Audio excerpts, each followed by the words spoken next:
ขณะนี้ท่านกำลังฟังสถานีวิทยุกระจายเสียงพระพุทธศาสนา FM 104.5 เมกะเฮิรตซ์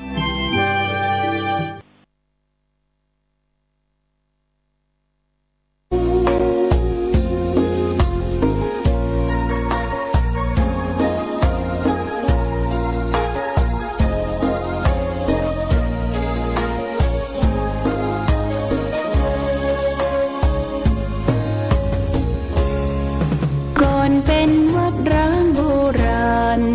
สืบสาน2524พระมหาราชครูเกษราปัญญาปรมาติกาจารย์จากวัดดับภัยเชียงใหม่สืบสานเวลาผ่าน131 ปีนานไกลวัดพระบาทอุดมรุ่งเรืองงามตาเจ้าน้อยบุญทาวงศาข้าหลวงบวงเชียงใหม่ปกครองหัวเมืองฟ้าทุ่มเทแรงกายแรงใจทุกชาติพันธุ์รวมใจรักษา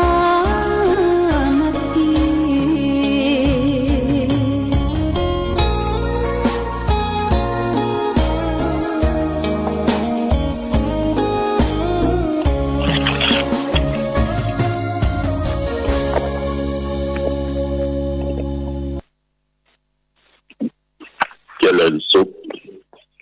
ศรัทธาสาธุชนญาติโยมท่านพุทธบริษัททั้งหลายวันนี้รายการธรรมประทีปสองต่างก็ได้มาพบปะกับแม่พี่น้องศรัทธาสาธุชนญาติโยมแห่งครั้งหนึ่งวันนี้เป็นวันอังคารที่ญาติโยมวันอังคารที่9 เดือนสิงหาคมพุทธศักราช2565ซึ่งตรงกับเดือน9ใต้และก็เดือน11เหนือขึ้น12ค่ำญาติโยมวันนี้ขึ้น12ค่ำและเดือน11ขึ้น12ค่ำว่าเป็นวันอังคารวันนี้อากาศท้องถิ่นก็ยังครึ้มฟ้าครึ้มฝนญาติโยมกรมอุตุนิยมวิทยาบอกว่าภาคเหนือแม่ฮ่องสอนเชียงใหม่ลำพูนลำปางเชียงรายพะเยาเนี่ยจะตกอยู่ประมาณ80% นะญาติโยม80%อันนี้เรื่องฟ้าเรื่องฝนที่มันตกต้องมาถึงฤดูของเปิ้นละฝนตกมาเพราะฉะนั้นก็เข้ากาไร่นาก็ได้ทำกันอย่างทั่วถึงญาติโยมเนาะได้ปลูกได้ฝังกันเป็นที่เรียบร้อยแล้วและก็เฮาก็จะได้รับผลประโยชน์จากการที่ได้ทำการเกษตรปลูกผักผลไม้เข้ากาไร่นาแต่เมื่อกี้เดือนข้างหน้าเนี่ยออกพรรษาก็จะได้เกี่ยวเข้าดอเข้าอย่างนั้นอันนี้เป็นเรื่องของธรรมชาติ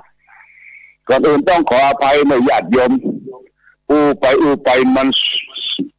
กึกเป็นกรรมเรื่องว่ามันจะสะอื้นนะมันต้อนมาเป็นกรรมนี่เป็นเรื่องของภายในร่างกายเนาะภายในร่างกายมันก็ตึกมันเป็นเรื่องของธรรมดาเรื่องของมันกายเนี่ยมันก็มีการเจ็บไข้ได้ป่วยต้องได้รับกระทบกระเทือนจากดินฟ้าอากาศพ้องนี่เป็นเรื่องของธรรมดาเนอะญาติโยมเนอะจะไปน้อยเนื้อต่ำใจว่าเจ็บนั่นเจ็บนี่ปวดนั่นปวดนี่มันเป็นเรื่องของธรรมดาของสังขารนะสังขารของเขานี่มันแก่ขึ้นไปละมันมาตามวัยตามแก่จะลุกก็โอยจะนั่งก็โอยเหมือนดอกไม้โรยบ่มีเกสรบางคนก็ขี่รถเครื่องได้บางท่านบางคนก็ลูกเต้าบอกให้ขี่ละ ตาหูตีนมือมันบ่ให้พร้อมกันมันบ่ให้เว้ยก็ยุเนาะหยุดอยู่บ้านอยู่จองเฝ้าบ้านเฝ้าฟองเฝ้าเคหสถานบ้านช่องหยุดยักหยุดพักได้ละญาติโยมนะไม่ต้องไปขี่รถขี่ล่างรถเครื่องรถอย่างละมีอย่างก็กินกันไปสู่กันไปทำกันไปนี่เป็นเรื่องของธรรมชาติเรื่องของสังขารอันคนที่ทำได้ก็ทำไปเนาะญาติโยมทำได้ก็ทำไปการทำของผู้เฒ่าผู้แก่พ่อแม่ศรัทธาลุกขึ้นมาก็ทำจอกแจ๊กทำได้นะเป็นการดีเนอะทำได้นี่เป็นการดีก็คือเป็นการเอ็กเซอร์ไซส์นี่พลังเพราะว่าคือออกกำลังออกกำลังเคลื่อนไหวป้องอย่าไปเมากะนอนเนี่ยนอนลำไปนี่ก็ลำบากเพราะว่าร่างกายต้องมีการเคลื่อนไหวบางคนบางท่านก็นอนกับบนเตียงออกมาป้องกำหาวกำอย่างซึกซักมันเคลื่อนไหวบ้างเด้อร่างกายเขาเนี่ยมึงเคลื่อนไหวการเคลื่อนไหวก็คือร่างกายมันก็รับพลังงานต่างๆกินเข้าก็เหมือนกันจะไปกินนักล่ำไปจะไปกินน้อยล่ำไปกินแต่พอดีไอ้อย่างที่เคยมันมักกินลาบเป็นของดิบเนี่ยญาติโยมกินลาบไปอย่างกาเนี่ยพยายามเป็นชิ้นเป็นอย่างนี้กินเข้าไปเนี่ยตั้งร่างกายในท้องเรามันไฟธาตุมันอ่อนไฟธาตุบักให้ย่อยมันบักไข้ขับถ่ายญาติโยมเนี่ยมันบักไข้ขับถ่ายเป็นเทาเป็นดันต้องเพราะฉะนั้นต้องมียาระบายไปซื้อบักขามแขกเปิ้นขายตามร้านขายยานะเป็นยาระบายหรือบ้านก็กินบักกล้วยเต๊บมะละกอนี่นะจะคือเปิ้นตำมือกินก็ได้จะกินสุกสันดีนะญาติโยมควดกินตั้งใจกินมันเป็นสารละลายมีอนุมูลอิสระอยู่ในตัวมันจะไปขับถ่ายได้ดีกินบะกล้วยเต้ต้องกินกล้วยไต้สุกห้ามบ้องนี่ก็อยู่ไปตามน้ำทำไปตามธรรมอยู่ก็ไปตามธรรมชาตินี่วันนี้อยู่ในเขตของเดือนสิงหาคมญาติโยมเดือนสิงหาคมวันพุธวันฮือนี่วันที่12นี่เปิ้นจะประกอบพิธีทำบุญถวายพระราชกุศลนะญาติโยมเปิ้นจะได้เข้ากรรมปฏิบัติธรรมที่พระบาทอุดมเนี่ยนะเข้ากรรมปฏิบัติธรรมวันแม่แห่งชาติวันที่11ตอนบ่ายก็ป้ากันมา6 โมงแรงก็จะทำการบวชเนคขมชีพราหมณ์นุ่งขาวห่มขาวเอาตอนบ่ายมาเจ้าแล้วกินข้าวงากินข้าวตอนเจ้ามาที่นี่บ่ได้มีอาหารเลี้ยงเด้อวันที่11นะเทียมไผ่เทียมมันแล้วมาเที่ยวมากวาดที่รับพักที่นอนของเราเตรียมความพร้อมปืนวิหารพระเจ้าละแข่งก็มีหลายห้องกุฏิไม่กุฏิอย่างก็มีหลายห้อง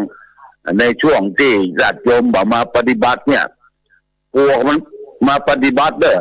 พวกมันขึ้นมาปฏิบัติทับเท็ดถ้าคนอยู่กับพวกคนนี้นี่ญาติโยมมาช่วยกันวันที่12วันแม่เขาก็ปฏิบัติธรรมตลอดทั้งวันซ้ำตรงกับเป็นวันศุกร์เนี่ยวันแม่น่ะวันศีลใหญ่ด้วยศีลใหญ่ก็ศีลเดือน12เพ็งเดือน11เพ็งก็เป็นการมานอนวัดนอนวาเปลี่ยนสถานที่ฟ้องญาติโยมมานอนที่วัดพระบาทอุดมหรือพี่น้องศรัทธาหัวฝ่ายเวียงหวายต้าฮัดตลอดถึงต้นพึ่งจะไปนอนที่พระเจ้าหลวงก็ได้เนอะมีตัวเจ้าพระสงฆ์พระเจริญหลวงพ่ออ้วนมีหลายตน 4-5 ตนก็จะได้นำไหว้พระสวดมนต์วันแม่มันตรงกับวันศีลด้วยนะนอนกันผู้หลายๆหัวฝ่ายก็โดยการนำของแม่คำเกื้อการุณวงศ์เนอะได้ยกคือดูแลอุบาสกอุบาสิกาที่จะนอนวัดพระเจ้าหลวง ปฏิบัติธรรมวันแม่แห่งชาติตัวการเดินการย่างการนั่งการนอนสมานก็นุ่งสิ้นนะนุ่งสิ้นสำหรับพี่น้องดาละอ่างปะลองบ้านห้วยจนุสวนชาหรือนอแลทำมาได้ก็มาเนื้อเตรียมชุดขาวมาตัวเอาชุดขาวมาตัวพี่น้องไตใหญ่ปุ้นแม่คะบ้านปังปอยโดยของการนำของแม่อามมาได้มานอนจองเพวันศีลเนี่ยมาจองพระบาทอุดมเนี่ยมาปฏิบัติธรรมวันแม่วันแม่ในวันแม่นี่เขาจะทำบุญ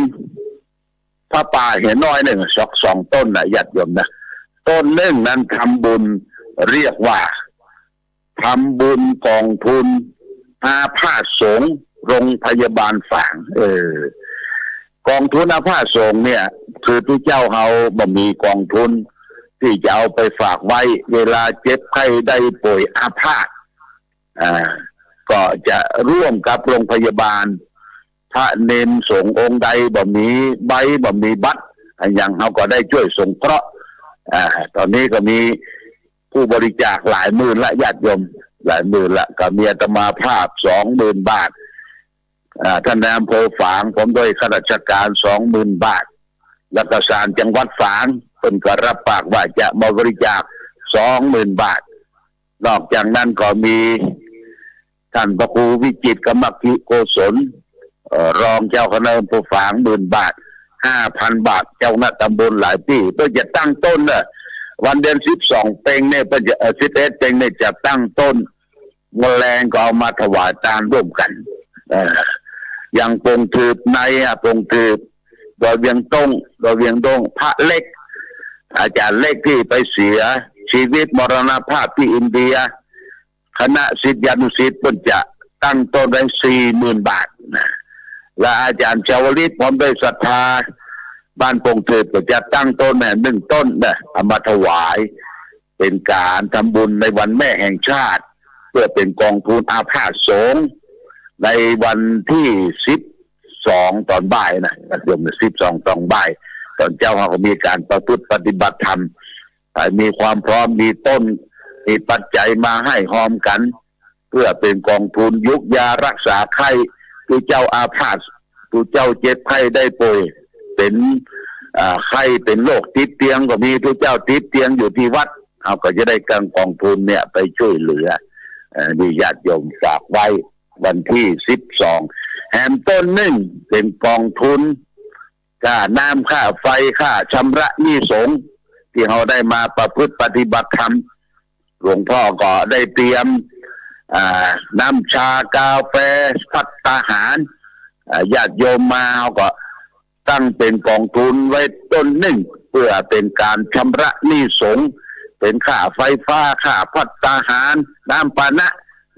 นี่ยังเขาได้ทำประจำกันทุกปีนี้มี2 ต้นนะ2 ต้นพี่น้องศรัทธาญาติโยมมาวันศีล11 เดือน11ขึ้น15ค่ำนี่ก็จังลุ่มก็จะได้บอกบุญตัวให้หอมคนชิดคนชาวเป็นกองทุนอาพาธสงฆ์เป็นกองทุนสนับสนุนในการประพฤติปฏิบัติธรรมวันแม่แห่งชาตินี่เป็นการดีนะญาติโยมนะโมทนาสาธุตัววันนี้ได้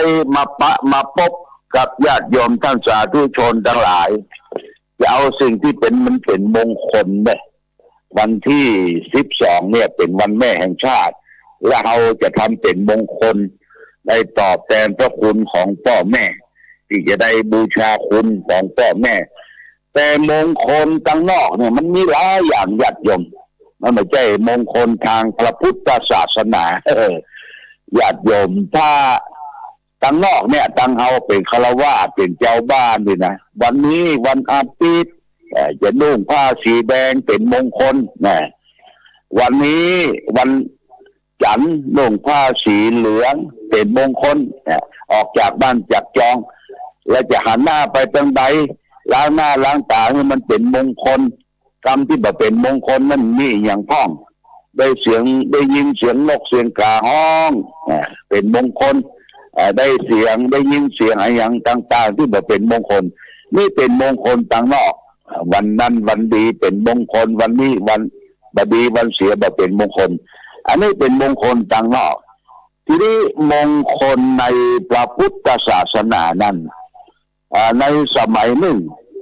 องค์สมเด็จพระสัมมาสัมพุทธเจ้าได้ประทับอยู่ที่วัดพระเชตวันพระเชตวันของนายนาถเป็นดีกษัตริย์มหาเศรษฐีที่นครสาวัตถีนะเมื่ออ่านเนี่ยก็เมื่อแห่งเจ้าราตรีนั่นน่ะเจ้าราตรีนั่นน่ะมีเทวดาตนหนึ่งญาติโยมเทวดานี่เพิ่นมีบุญเนาะมีบารมีมีมัสมีงดงามญาติโยมงดงามยิ่งนักก็มีแสงสว่างเทวดาตนนี้นะเข้ามาในวัดพระเชตวันเนี่ยมีแสงสว่างแจ้งส่องไปหมดได้เข้าไปถามพระพุทธเจ้าท่านเสด็จเข้าไปถึงแล้วก็อภิวาทบรรพากราบด้วยที่นกที่เต้า5 แห่งได้ถามพระพุทธเจ้าว่าคันเทวดาเนี่ยเพิ่งก็ถามไว้จะไดเพิ่นเป็นมงคลว่าพหูเทวามนุษย์สาจะอังคารานิอาจินตยุงอากังขมนาโสถานังครูมังคระบุตตมังเนี่ยมันแปลเป็นภาษาไทยก็ว่าขอหมู่เทวดาและมนุษย์ทั้งหลายเป็นอันมาก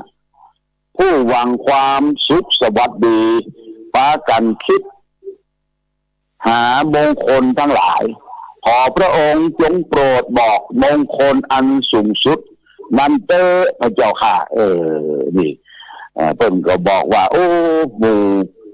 เทวดาหมู่เทพทั้งหลายคิดว่าวันนั้นวันนี้เป็นมงคล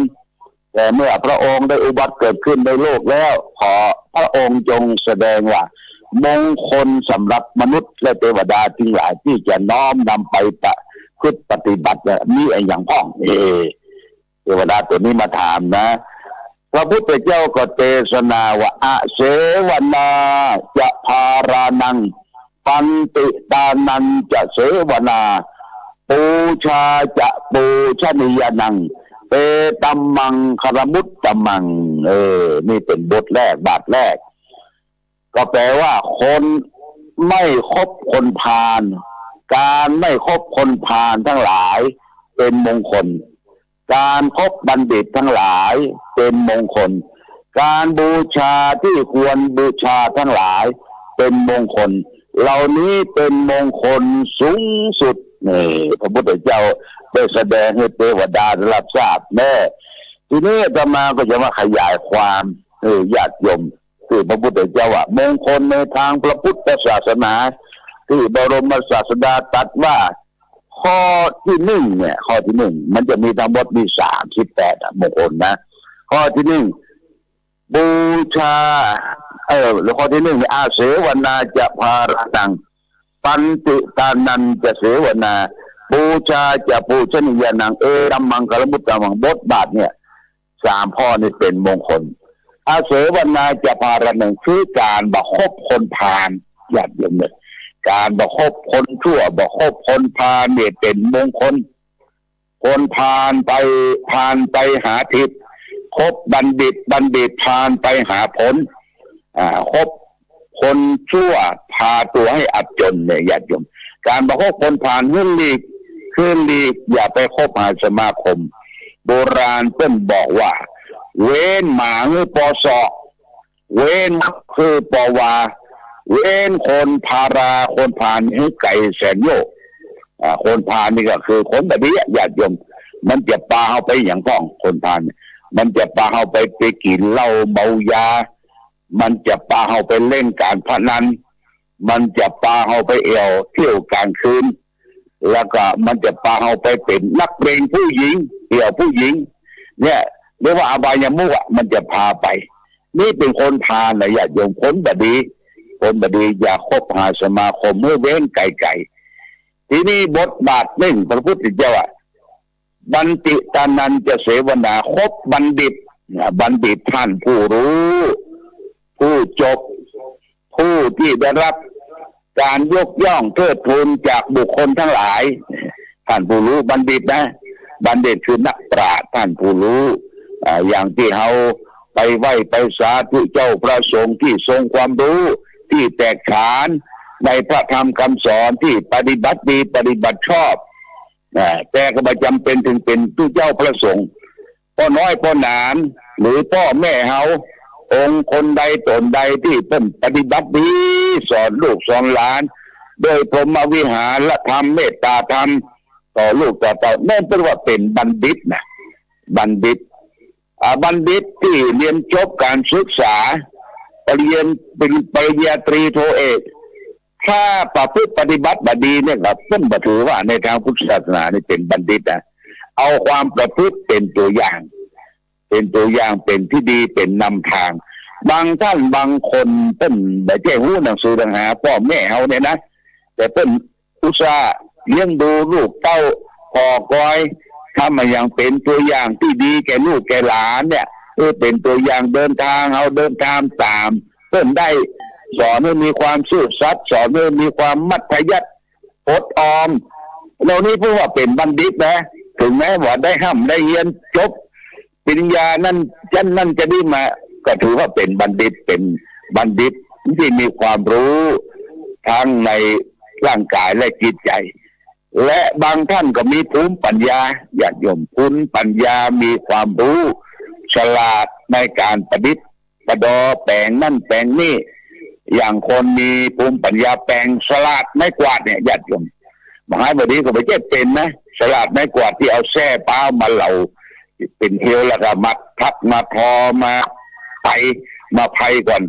แล้วก็ใส่ดุกก้งใส่ดุกก้างใส่อย่างเอามาจำหน่ายขายกันละ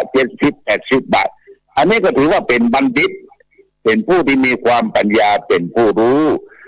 แปลงนั่นแปลงนี่เป็นศิลปะแปลงดอกญาติโยมแปลงสวยดอกเนี่ยบางคนแปลงสวยดอกงามจีบปากจีบอย่างเงี้ยใส่ดอกสวยอย่างงามแปลงแล้วก็อันนี้ก็บางท่านบางคนเป็นเมื่ออุ้ยต่ออุ้ยยังทำสืบสานอยู่นี่ก็เป็นบัณฑิตบางท่านบางคนเป็นครัวช่างครัวซื้อจะตายแล้วแม่ขันแก้วผู้ละบ้านป้าแดงแบบแต่งเครื่องครัวซื้อจะตาเมื่อหลวงพ่อ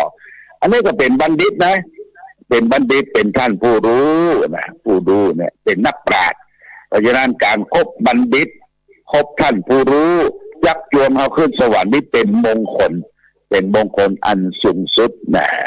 อันนี้มงคลต่อไปเห็นบทบาทหนึ่งก็คือบูชาจะปูชะนิยะนังเอตัมมังกรมุตตมังบูชาบุคคลที่ควรบูชาเป็นมงคลเกิดเข้ามาครูบาอาจารย์นักปราชญ์ท่านผู้รู้เขาได้บูชาคุณตอบแทนคุณก็เป็นมงคลในมงคลอันสูงสุดที่เขาควรที่จะได้บูชาที่ตามันดาเนี่ยผู้รู้ชีวิตผู้รู้สติผู้รู้ปัญญาผู้รู้กายาจิตใจเขาเกิดมาเนี่ยคือได้บูชาญาติโยมนะการบูชาเนี่ยวันที่12 สิงหาเนี่ยเขาจะบูชาคุณวันแม่แห่งชาติในวาระโอกาสวันพระราชสมภพของสมเด็จพระนางเจ้าพระบรมราชินีนาถพระแม่เจ้าชาวไทยพระพันปีของรัชกาลที่9วันที่12คือกำหนดเป็นวันแม่ทางวัดพระบาทอุดมก็จะมีการปฏิบัติธรรมส่วนข้าราชการก็จะนิมนต์พระเจ้าประสงค์10 รูปไปเจริญพระพุทธมนต์ในวาระโอกาส90 พรรษาของพระบรมชนีนาถก็ได้ตักบาตรทีนี้ก็จะได้ทำอยู่ที่หอประชุมของเทศบาลตำบลเวียงฝางญาติโยมตอนเจ้าก็เป็นบุญตักบาตรเอาไปวัดก็ได้วันนั้นเป็นวันศีลใหญ่ด้วยไปตองปุ้นป้องไปวัดป้องมาปฏิบัติธรรมนี่ป้องแล้วแต่โอกาสและเวลาในญาติโยมบ่ได้บังคับไปเนาะแล้วแต่โอกาสเวลาที่เขาจะไปได้ทำได้เรื่องการบูชาพ่อแม่การบูชาผู้มีอุปการะคุณเนี่ยเป็นมงคลอันสูงสุดหลวงพ่อก็จะได้ทำทานวันนั้นทำทานโดยที่เขาทำเข้า100 ห่อญาติโยมเข้า100 ห่อจะเอาได้ถวายทานเพื่อแก่ผู้ปฏิบัติธรรมพระเจ้าประสงค์คุณกนกพิชัยนาร้านนานาพันธ์นี่จะทำแห่ง50 ห่อนักกว่านั้นเป็นอย่าง50-60จะได้นะญาติโยม เอามาให้มาหอมกันพอรีว่า11 โมงเกินเขาก็ได้ถวายทานวันที่12เนี่ยได้ถวายทานด้วยพ่อแม่ทำบุญทอดผ้าป่าสมทบกองทุนอาพาธสงฆ์สมทบทุนในการประพฤติปฏิบัติธรรมชำระหนี้สงฆ์มี2 ต้นเลยเขาจะตามต้นนี้สาวก็ได้ญาติโยมนะอันนี้ขอบูชาสาธุเอาละวันนี้รายการธรรมะประทีปส่องต่างได้มาพบกับญาติโยมในช่วงสุดท้ายขออำนวยอวยพรให้ท่านผู้ฟังญาติโยมทุกท่านได้มีความสุขความเจริญในชีวิตเมื่อตามอัตภาพที่อยู่ได้ทนได้แล้วก็ปฏิบัติได้สุดท้ายรายการธรรมะประทีปส่องต่างต้องขอลาก่อนขอผู้ฟังจงตั้งมั่นจิตขันษาด้วยธรรมะขององค์พระพุทธา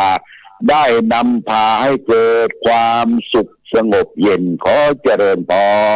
รธงชาติและเพลงชาติไทยเป็นสัญลักษณ์ของความเป็นไทย